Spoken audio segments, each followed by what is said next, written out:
Welcome back guys. तो चलो Python की सीरीज़ को कंटिन्यू करते हैं। पिछली वीडियो में मैंने आपको एक क्वेश्चन दिया था जिसमें कि आपको नेस्टेड इफ एल्स को यूज़ करके उसको सॉल्व करना था। तो चलो सबसे पहले मैं अपना पाइथन ओपन कर लेता हूँ। ये ऑन कर लेते हो रहा है तब तक। तो हमारा क्वेश्चन क्या था?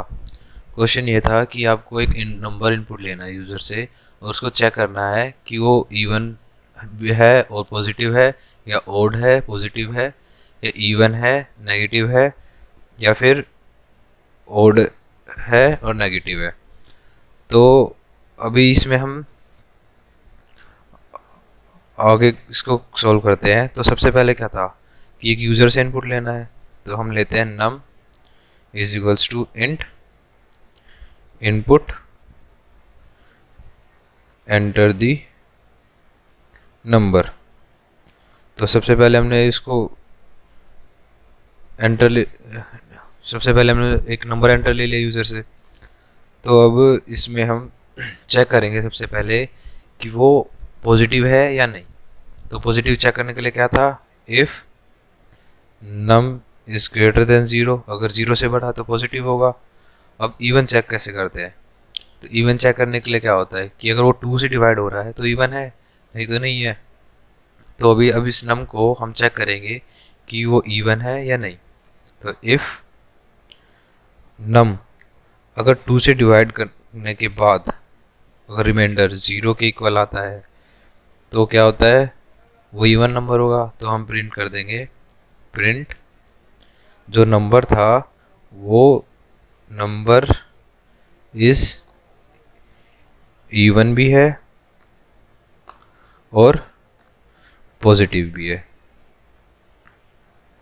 अब इसमें एल्स में चेक करेंगे। एल्स में क्या करेंगे कि वो अब इवन नहीं है तो ऑड ही होगा। तो else print number is odd and positive. अब दूसरा क्या था, हमें चेक करना है कि वो नेगेटिव है, वो उसमें इवन है या ऑड। तो उसमें लिखेंगे एलिफ अगर नम ज़ीरो से छोटा हुआ तो वो क्या होगा, even sorry negative.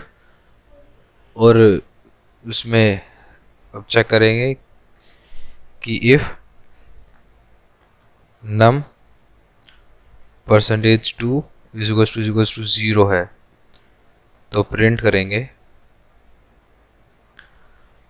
Number is even and negative. Else में क्या करेंगे, else print number is odd and negative.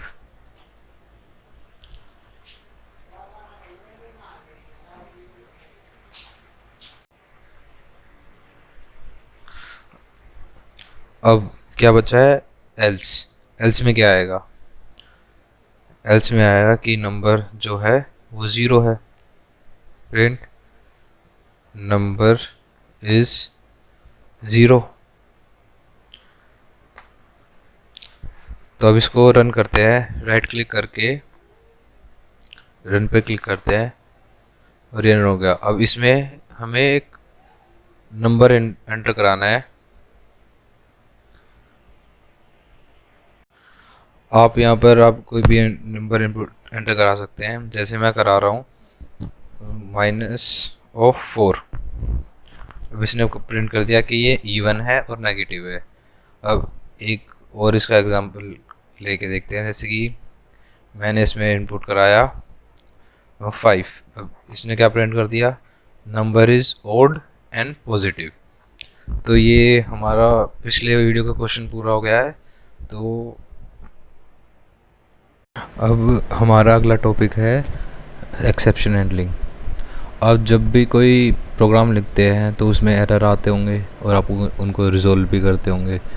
तो आज हम सबसे पहले करेंगे कि कितने टाइप के एरर हैं और उसको कैसे हम हैंडल कर सकते हैं। अगर कोई कोड लिख रहे हो आप और आप उसको यूज़र को देना है, तो आप उसमें एरर छोड़ के तो नहीं दे सकते।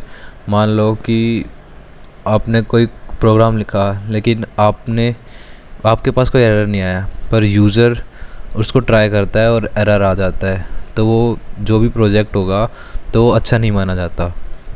तो अभी हमारे पास 3 टाइप के एरर होते हैं। पहला है कंपाइल एरर, दूसरा है लॉजिकल एरर और तीसरा है रन टाइम एरर।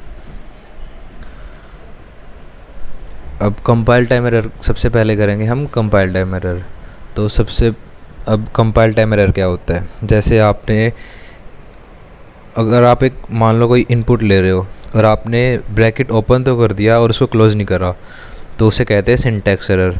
या फिर आप कोई प्रिंट करा रहे हो और आपने प्रिंट की स्पेलिंग गलत कर दी, तो उसे कहते हैं सिंटैक्स एरर। सिंटैक्स एरर एक तरह का कंपाइल एरर भी है। तो क्योंकि हम ये एरर कंपाइल टाइम पर आता है तो इसे हम कंपाइल टाइम एरर कहते हैं। दूसरा है लॉजिकल एरर।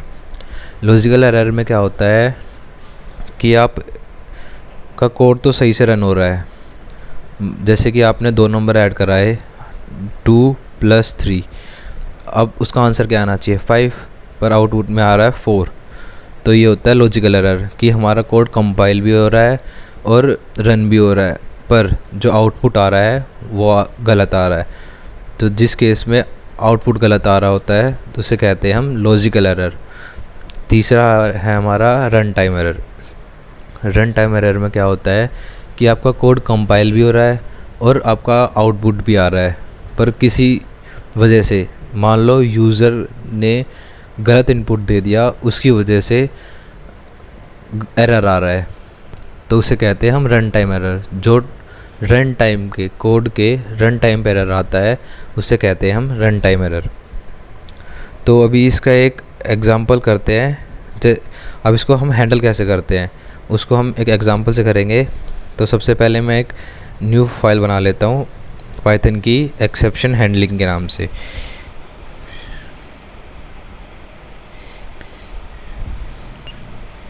हैंडलिंग, तो ये फाइल क्रिएट होगी। अब इसमें क्या करेंगे, जैसे कि अब कोई 2 नंबर ले लो, जैसे मैं ले लिया a = 2 और b = 3।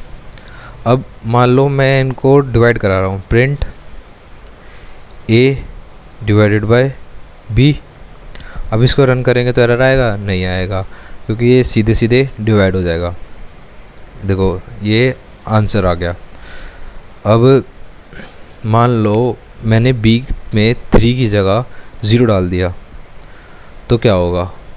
एरर आएगा, क्योंकि कोई भी नंबर 0 से डिवाइड थोड़ी हो सकता है। तो इसको अभी रन करते हैं और इसने एरर कर दिया throw.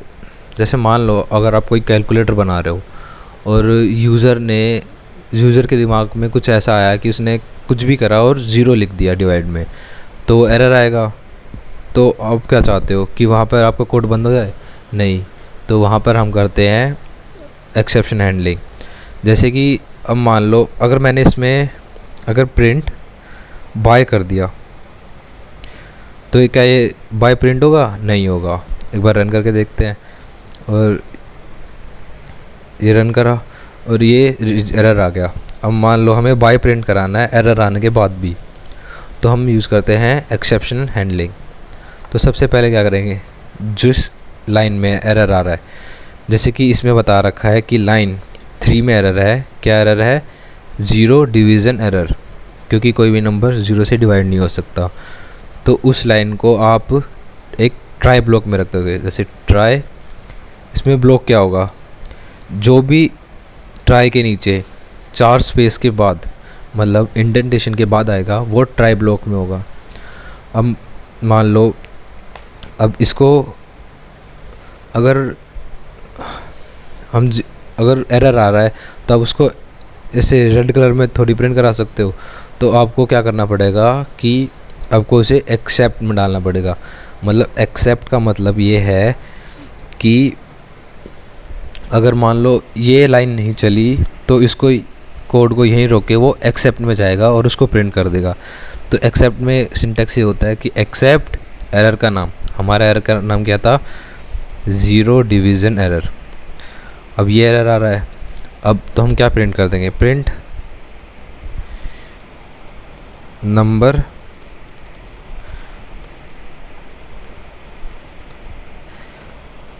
Can not divide by zero. अब इसमें ये प्रिंट हो जाएगा, तो अब इसको रन करते हैं और ये क्या प्रिंट हो गया, number can not divide by zero. अब देखो इसमें क्या हुआ कि सबसे पहले ट्राई ब्लॉक में गया और उसने देखा कि एरर आ रहा है print A divide by zero, A मतलब कि ए डिवाइड बाई बी, तो ये यहाँ पे एरर आ रहा है। तो वो एक्सेप्ट ब्लॉक में जाएगा, उसमें देखेगा कि एक्सेप्ट, अगर ज़ीरो डिवीज़न एरर आ रहा है तो ये प्रिंट कर देगा। अगर कोई और एरर आ रहा है तो आप मल्टीपल एक्सेप्ट डाल सकते हैं और उसमें आप कोई कुछ भी प्रिंट करा सकते हैं। जैसे कि अब मान लो मेरे को ये बाय प्रिंट कराना है, इसमें प्रिंट बाय। अब देखते हैं यहाँ वाला बाय वन कर लेते हैं। अब देखते हैं ये बाय वन प्रिंट होगा या नहीं। तो रन करते हैं कोड को और ये क्या हुआ, बाय वन प्रिंट नहीं हुआ, क्योंकि हमारा ट्राई ब्लॉक में क्या हुआ कि वो स्टेटमेंट पे आया और इसने देखा कि यहाँ पे एरर है, तो सीधा जंप करके एक्सेप्ट ब्लॉक में चला जाता है और उसको प्रिंट कर देता है। अब इस बाय वन को प्रिंट कराने के लिए हमें जो एरर वाली लाइन है उससे बाहर हटा के लिखना पड़ेगा। जैसे मैंने इसको हटाया और मैंने एक्सेप्ट ब्लॉक में लिख दिया प्रिंट बाय वन। अब इसको रन करके देखते हैं। अब राइट क्लिक करा और रन पे क्लिक कर दिया, तो अब देखो ये बाय वन प्रिंट हो गया। इसमें यही हुआ कि print A slash B, B by one पे गया और print can not divided by zero. ठीक है, ये हुआ। अब क्या, अब मल्टीपल एक्सेप्ट को यूज़ करते हैं। जैसे कि मैं अब यहाँ पे एक नंबर इनपुट लेता हूँ, नम इंट इनपुट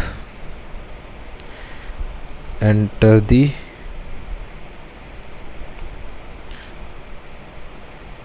नंबर। अब इसमें नंबर को एंटर करा है। अब मान लो यूज़र के दिमाग में कुछ उल्टी सीधी हरकत आई और उसने नंबर की जगह कोई करैक्टर डाल दिया, तो एरर आएगा, क्योंकि हम किसी भी करैक्टर को इंट में तो चेंज नहीं कर सकते। तो क्या एरर आएगा पहले वो देखते हैं। अब मान लो, अब इसको रन कराते हैं, तो अब ये तो प्रिंट हो गया। अब ये नम चला क्यों नहीं, ये इसलिए नहीं चला क्योंकि एरर तो प्रिंट ए स्लैश बी में आ गया। तो अब इसको मैं बी को चेंज कर देता हूँ, मान लो 3 से या फिर 9 से। अब रन करते हैं और रन हो गया और इसमें अब नंबर इनपुट कराते हैं। अब नंबर की जगह मैंने डाल दिया ए। अब इसमें क्या एरर आएगा कि ये वैल्यू एरर है कि इन जो आपने वैल्यू डाली है उसको हम इंट में चेंज नहीं कर सकते, क्योंकि वो एक स्ट्रिंग वैल्यू है। तो अब इसमें एक और एक्सेप्ट डालना पड़ेगा हमें, accept value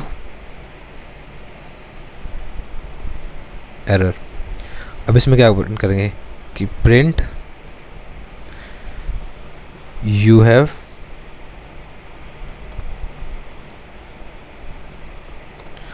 not entered a number. अब देखो, अब ये हो गया। अब इसको रन करा के देखते हैं। अब इसमें मैंने डाला मान लो ए, तो इसमें क्या लिखा आ गया, you have not entered a number, मतलब कि आपने नंबर एंटर नहीं कराया, उसकी जगह कोई कैरेक्टर एंटर कर दिया। तो अब इसमें एक ट्राई एक्सेप्ट में होता है फाइनल। तो फाइनली में क्या होता है कि अगर आपको ये एरर चेक कराना है और एक कोई स्पेसिफिक कोड या लाइन आपको प्रिंट करानी है और कोड चलाना है, तो हम फाइनली यूज़ करते हैं। तो फाइनली, अब जैसे मैंने ये प्रिंट वाली लाइन है बाय, इसको मेरे को चलाना ही चलाना है, तो इसको मैं फाइनली में डाल सकता हूँ कि ये कोड चलने के बाद आप ये प्रिंट करोगे ही करोगे। जैसे आपने कैलकुलेटर बनाया होगा, उसमें लास्ट में यूज़ करने के बाद आपको थैंक यू प्रिंट कराना है, तो आप वो करा सकते हो। तो इस वीडियो के लिए, तो अगर आपको ये समझ में आया हो और अगर आपको ये वीडियो अच्छी लगी हो तो इसे लाइक करें, शेयर करें और सब्सक्राइब करें। Thank you.